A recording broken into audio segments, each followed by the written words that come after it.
You have to find a thought and maintain it for 17 seconds. So let's do that here. Now, in this environment, it's a little bit like waking up and being in vibrational alignment. You've listened to us a little bit. We gave a powerful opening that is in perfect vibrational alignment with the source within you. You resonated with the source within you. It's why you lighted up for us. It's why we thought it was a good idea to bring you here fast, because you were tuned in, because we distracted you till you got your paper out. We distracted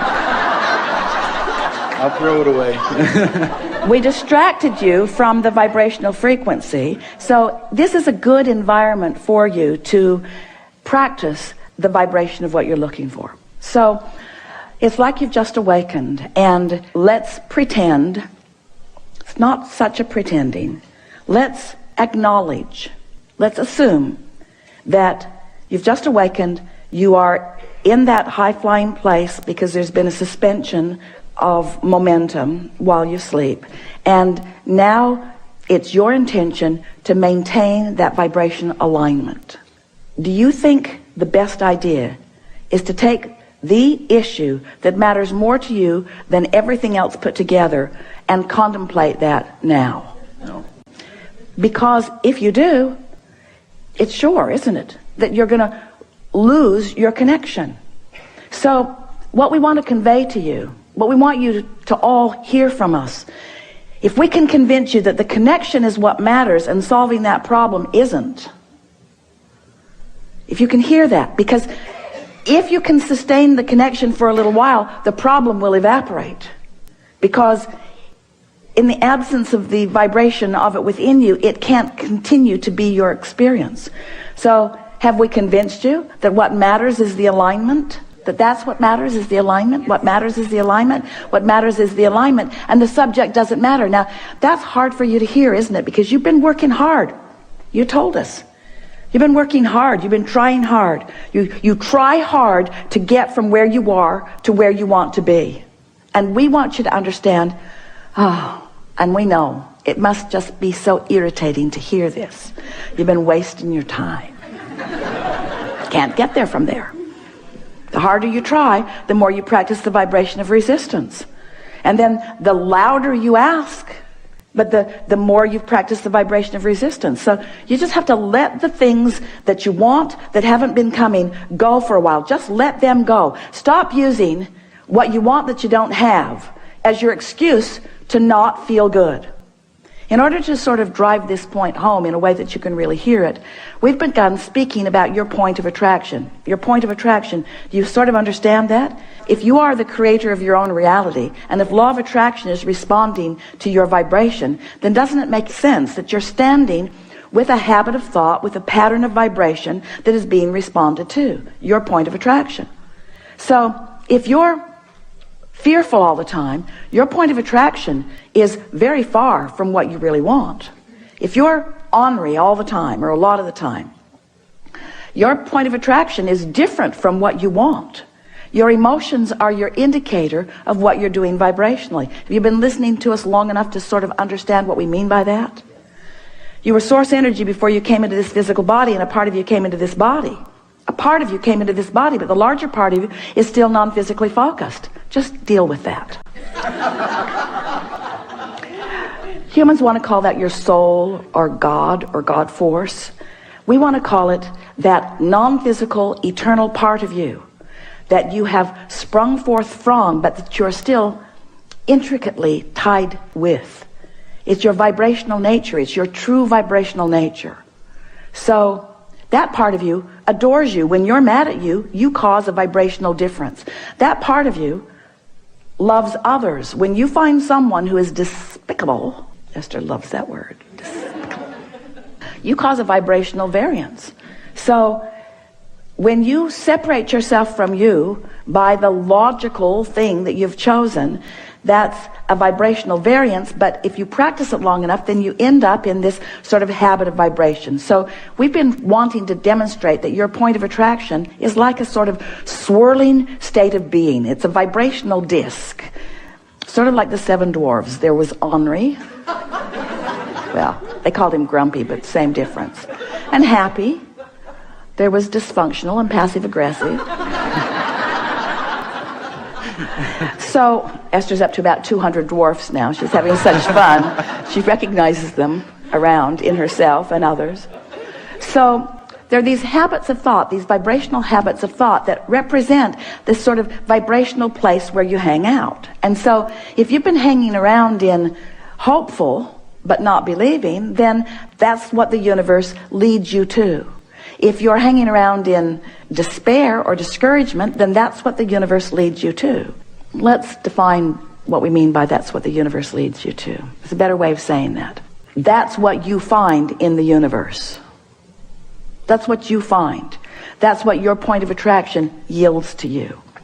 So we want you to realize that if you will just choose the disc, if you choose the subject chooses the disc. Think about that. I'm going to think about money.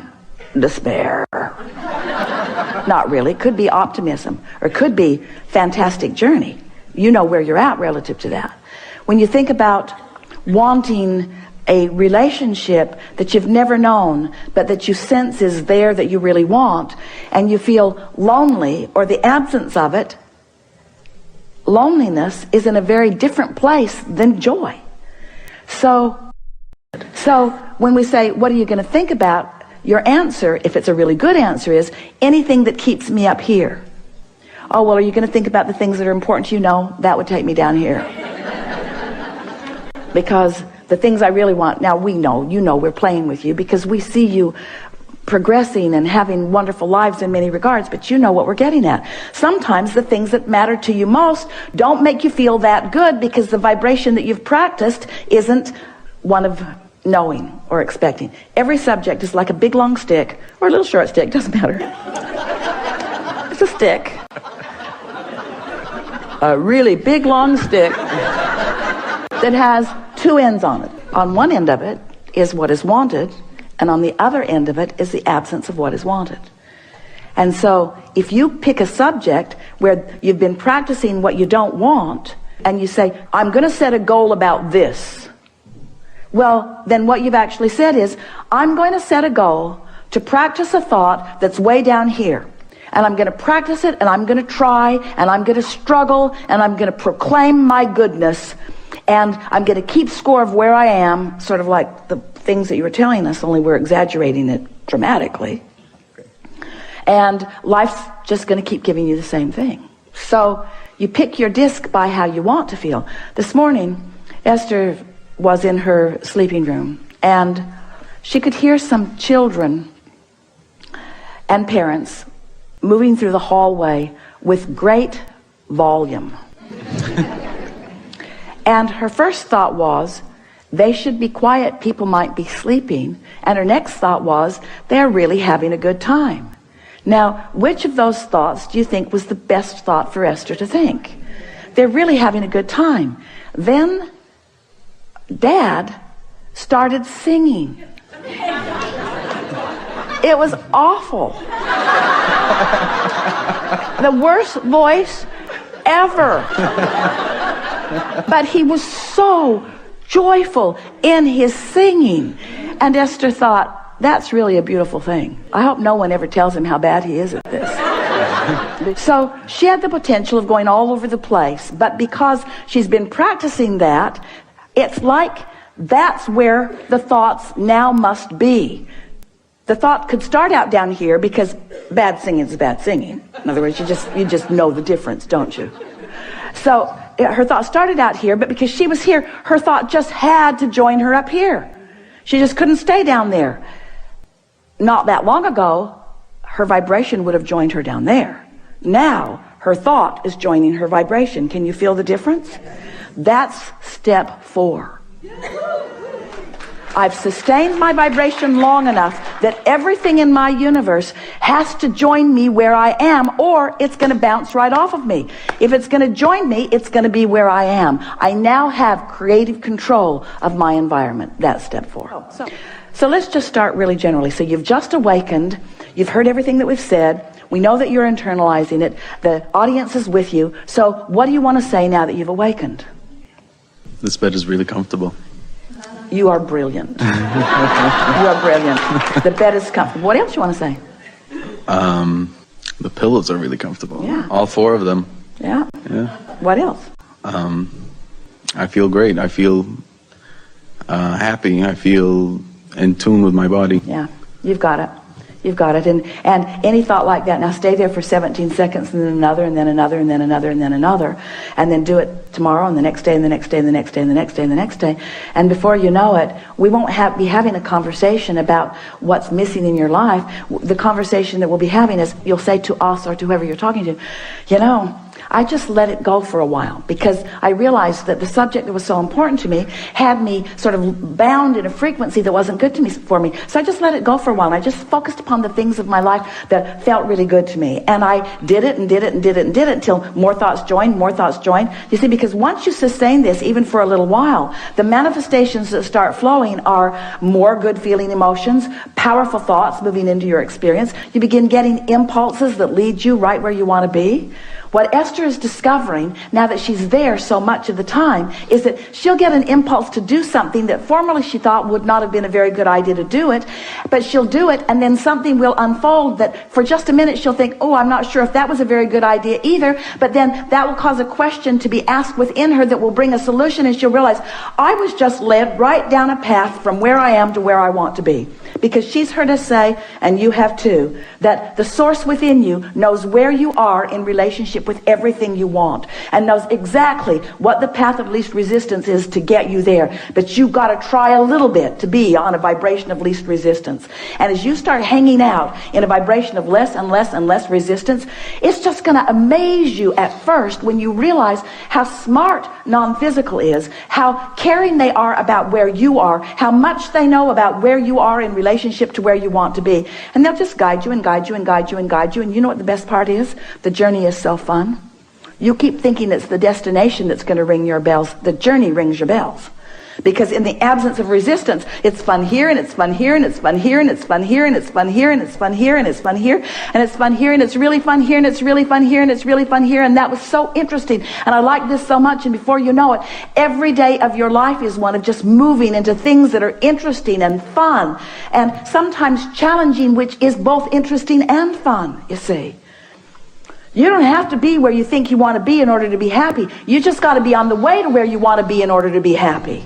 When you go on vacation, you're going to go here and here and here and here and here and here, and you're going to end up back home, and you never say, final destination is home. I'm already there. Why go? Because you know why you're going. You're going for the stimulation. You're going for the life it gives you. You're going for the fun. It's not the end result, and there is no end result. There is no ending. Step 4 has got to tell you that. We've been hanging around on step 1, step 2, step 3 for quite a long time. Now we're in step 4. Doesn't that let you know? It never ends. And there's a 5 and a 6 and a 7. Don't worry about it. We're just kidding. It's just more of the same. It's just more. Once you get this and you've got this, once you practice this and you are, once you sustain it and you know how to do it, life's just going to yield to you all of the reasons that you said, I'll go forth into this physical experience. Not one of you said, I'll deprive myself in order to really want something. Not one of you said, I'll go forth into a broken world and I'll patch it up. You didn't say that. You said, I'll go forth and I'll figure out what I want and I'll line up with it and I'll feel good. And the wholeness of who I am is going to flow through the specifics of what I'm living. And I'm an eternal being. And I mean to make this moment and this one and this one and this one and this one all that it can be. Really good. Thank you.